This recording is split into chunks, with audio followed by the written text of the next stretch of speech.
Okay sir తీస్తున్నా. Thank you sir, thank you very much sir. మీరు మా Buggaram Telangana government ద్వారా చాలా సేవలు అందించారు. మీరు వచ్చిన కొద్ది రోజుల లోపలనే చాలామంది మిమ్మల్ని ప్రశంసించే విధంగా సేవలు అందించారు. బ్యాంక్ అభివృద్ధి కూడా కావచ్చు, ప్లస్ ప్రజల సంక్షేమం కొరకు కూడా అటు మహిళా సంఘాలే కావచ్చు, ప్లస్ రైతులకు కావచ్చు, మిగతా అన్ని వర్గాల ప్రజలకు కూడా మీరు అన్ని రకాల సేవలు అందించారు. ప్రతి ఒక్కరు కూడా మెచ్చుకున్నది చూసినాం, కానీ కనీసం ఏ ఒక్కరు కూడా మీ గురించి చెడుగా కామెంట్ చేసిన సందర్భాలు అయితే ఇప్పటివరకు అయితే మాకు అనిపించడం చాలా సందర్భంలో మేము చూడడం జరిగింది. మరి ఇలాంటి వ్యక్తులు ఇక్కడికి రావడం మా అదృష్టంగా భావించడం, కానీ కొద్ది రోజుల్లోనే మేము వెళ్ళిపోవడం కొద్దిగా బాధాకరంగా ఉన్నప్పటికీ కూడా మరి తప్పదు, ఎందుకంటే అది బాధ్యత. కాబట్టి బ్యాంక్ యాజమాన్యం మనల్ని బదిలీ చేసినప్పుడు వెళ్ళాల్సిందే.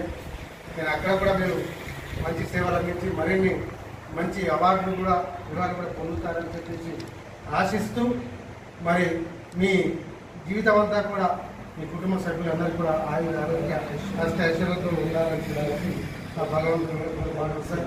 Thank you, thank you.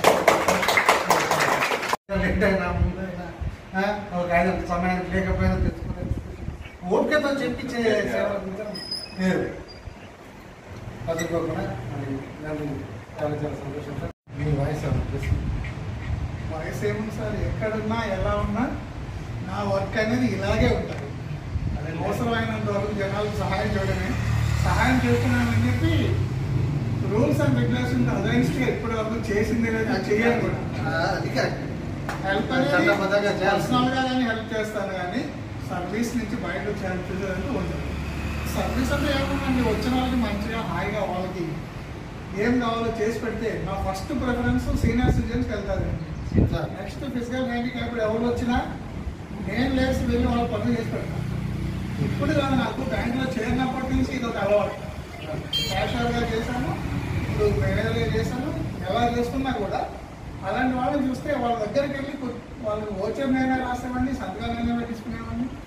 Even bed ridden వాళ్ళు ఉంటే ఇంటికి వెళ్ళి ఓచర్స్ తీసుకుని పైసలు ఇచ్చాను నేను.